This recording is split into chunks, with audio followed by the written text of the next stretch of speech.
জয়গুরু। আজ আমরা শুনব ধর্ম ও শান্তি সম্পর্কে ঠাকুর মহারাজ কি বলছেন। চলুন তাহলে শুনে নিই। পরশুরাম, ধর্ম কি এবং কিরূপ? ঠাকুর, যদ্বারা ভগবান লাভ করা যায় এবং যদ্বারা নিরবিচ্ছিন্ন সুখ লাভ করা যায় তাহাই ধর্ম। কেহ ভগবান বুঝুক আর নাই বুঝুক, ভগবানকে কেহ চাক বা না চাক, কিন্তু সকলেই সুখ চায়, সকলেই সুখের কাঙ্গাল, সকলেই সুখের জন্য লালায়িত। পরশুরাম, হ্যাঁ, সকলেই শান্তি চায়। ঠাকুর, সুখের ফলই হচ্ছে শান্তি, নিরবিচ্ছিন্ন সুখই হচ্ছে শান্তি। ধর্ম দ্বারাই এ সুখ বা শান্তি লাভ হতে পারে। সবই ধর্ম।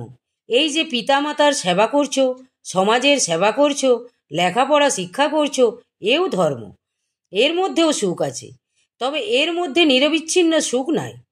এক গুণ সুখ হয়তো 4 গুণ দুঃখ হয়ে থাকে। পিতামাতার সেবা যে ধর্ম, এ ধর্ম ক্ষুদ্র, এর চেয়ে বিরাট যে এক ধর্ম আছে, সে ধর্মেই শান্তি লাভ হয়ে থাকে। পরশুরাম, কিরূপে সেই নিরবিচ্ছিন্ন সুখ বা শান্তি লাভ করিতে পারা যায়? ঠাকুর, প্রথমত অনুসন্ধান করে দেখো এ পৃথিবীতে সুখী কি। অনুসন্ধান করিলে প্রকৃত সুখী কাহাকেও পাইবে না। ভিখারি হইতে সম্রাট পর্যন্ত সকলেই কোনো না কোনো প্রকার দুঃখ ভোগ করিতেছে।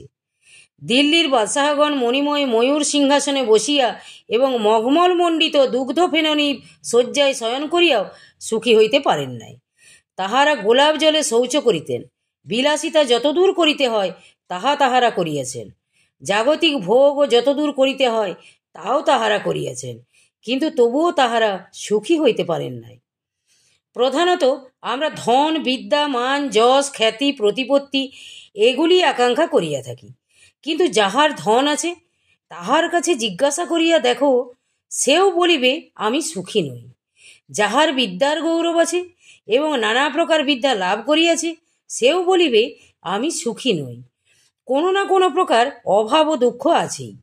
যাহার হয়তো ধন, বিদ্যা, মান, যশ, খ্যাতি, প্রতিপত্তি আছে, স্ত্রী, পুত্র, কন্যাতে সংসার পরিপূর্ণ আছে, সেও মনে করিতেছে কোনো সময় ছেলে মরে যাবে, কোনো সময় ধনরত্ন চোরে চুরি করিয়া নিবে, কোনো সময় কোনো সম্পত্তি অন্যে দখল করিয়া নিবে, কোনো সময় সে নিজেই গুরুতর কোনো অসুখে পড়িয়া মৃত্যু গাছে পতিত হইবে।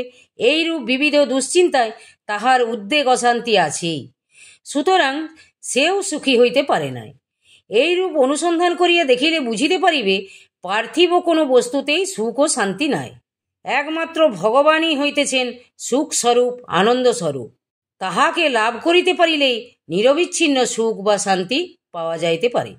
জয়গুরু, জয়গুরু। আজ এই পর্যন্তই। যদি আপনাদের ভালো লেগে থাকে চ্যানেলটিকে সাবস্ক্রাইব করে সাথে থাকুন। জয়গুরু, জয়গুরু।